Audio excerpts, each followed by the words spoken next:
யாருப்பா அந்த பக்கம்? இந்த பக்கம் கொஞ்சம் பாருங்க. இன்னைக்கு தைப்பூசம், அதனால முருகன் தரிசனத்துக்காக வழிபடும் முருகன் கோயிலுக்கு தான் போயிருந்தோம். நாங்கள் 3 மணிக்கு மேலே தான் போனோம். இருந்தாலுமே அங்கே கூட்டம் குறையாமல் வந்துக்கிட்டே இருந்துச்சு. நாங்கள் போன உடனே ஸ்ட்ரைட்டாக லைனுக்கு போயிட்டோம். அங்கேயுமே நின்று ரொம்ப நேரம் ஆயிடுச்சு. அதுக்கப்புறம் முருகனை பார்த்துட்டு வெளியே வந்தோம்.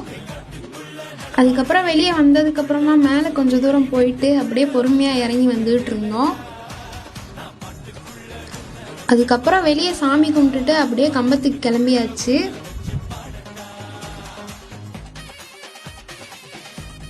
கம்பத்துக்கு வந்ததுக்கப்புறமா நம்ம கம்பம் வேலப்பர் கோயிலுக்கு தான் போயிருந்தோம். அங்கேயுமே எனக்கு பயங்கரமான கூட்டமாக தான் இருந்துச்சு. திருவிழா கோலமாக இருந்துச்சு. முருகர் ஊர்வலத்தை சிறப்பாக நடத்திக்கிட்டு இருந்தாங்க. இன்னைக்கு நாள் முருகன் கூட சூப்பராக போச்சு. உங்களுக்கு எப்படி போச்சுன்னு கமெண்ட் பண்ணிட்டு போங்க. பாய் பாய், டேக் கேர்.